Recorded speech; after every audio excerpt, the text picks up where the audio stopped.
The history of the first civilizations is full of great events and mysteries that arouse the curiosity of many. Many wonder how it was possible for human beings to evolve so rapidly compared to other species that had already existed on our planet.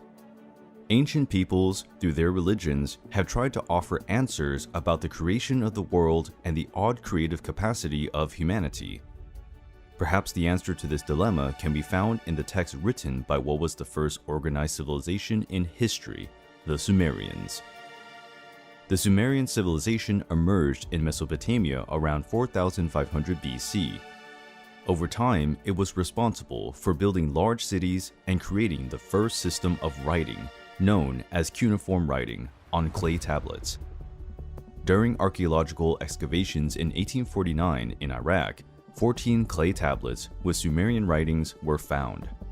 The translation of the text revealed one of the most fantastic stories of all time, the story of the Anunaki gods. According to the Sumerian manuscripts, there is a planet at the ends of the solar system called Nibiru. Every 3,600 years, it enters an orbit close to the planet Earth. Nibiru was the home planet of the Anunnaki, who were experiencing difficulties because the climate and atmosphere of the planet were changing rapidly, making it difficult to produce food and therefore to survive. It was necessary to use advanced methods of technology, alchemy, and magic to reverse this situation. To do so, a large amount of gold was needed, since this metal has purifying properties capable of resisting even cosmic radiation. However, gold was a rare resource in Nibiru, and without other alternatives, the Anunnaki used their advanced technology and sent ships into space in search of the precious golden metal. After a long and tiring search, they arrived on planet Earth about 445,000 years ago, where they were the first astronauts to cross space and colonize another planet. The planet Earth was inhabited only by wild animals such as mammoths, saber-toothed tigers, and some apes. The Anunnaki settled in Mesopotamia and built a wonderful city called Eridu. In this city, there was a splendorous garden full of fruit trees and animals. The garden created by the Anunnaki was named Eden, and the first favorite place of the astronaut gods. Shortly after, gold extraction began in underground mines. To do the heavy tasks, they brought with them slaves from another alien race, the Igigi. After years of forced labor and humiliation, the Igigi rebelled against the Anunnaki, giving rise to the first war on Earth. The Igigi were defeated and decimated. The Anunnaki needed new workers. The solution was to create a new race of intelligent beings, able to work, but more harmless than the Igigi. The Anunnaki combined their genes with the ancestors of human beings, creating a hybrid and submissive race at their command. This genetic fusion did not go very well at first. Strange beings came to life, like the Nephilim giants, which, although extraordinarily strong, were devoid of intelligence and self-control. The first man to emerge from this successful genetic combination was named Adamu. Compared to human beings, the Anunnaki were incredibly tall and strong, and their weapons would be more than enough to control another possible rebellion. Over time, humans developed the ability to speak and learn from the Anunnaki, to take care of plantations and build houses made of clay and stone. The Anunnaki came to like human beings. They even allowed them to live in their city and attend the sacred garden, but gave explicit orders not to reproduce too much. Against the will of the gods, human beings began to procreate quickly, which caused overpopulation in the city.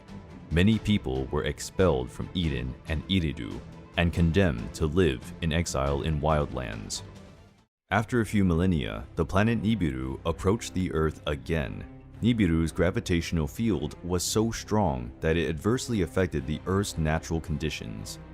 There was an increase in the temperature of the planet, and the glaciers melted, rapidly raising the level of the oceans and causing constant rain. A great flood ravaged the Earth, and the city of Eridu was doomed to submerge. To save their creation, the Anunnaki created large boats that floated for days to normal water level. In this part, it is not clear whether the boats floated on the water or whether the boats were ships hovering in the sky. After their city was destroyed, the Anunnaki decided to return to Nibiru.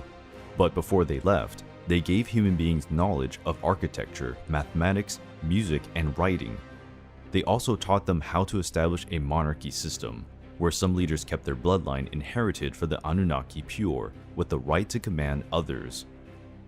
They also ordered the construction of temples known as ziggurats, aligned with the constellations. These would one day guide the Anunnaki back to Earth. The Sumerian texts do not determine how many Anunnaki there are, but they quote some as the main ones. The most powerful deity in Sumerian mythology was An, or Anu, according to Akkadian calligraphy. Anu was the personification of heaven and possessed infinite wisdom. He was the oldest and most venerable of the gods, with sanctuaries in almost all Sumerian cities. The goddess Ki represented the earth and Anu's wife. The union between Anu and Ki gave birth to Anunnaki, a word that can be translated as children of heaven and earth.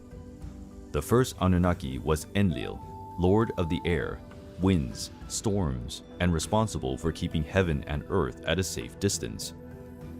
Enki was the mighty god of the oceans and rivers, the patron of the city of Eridu. Later, his cult reached other peoples such as the Canaanites, Hittites, and Horites. The moon also had a ruler, Nana, worshipped as a god of wisdom and curiosity, responsible for teaching scientific and astronomical concepts to human beings.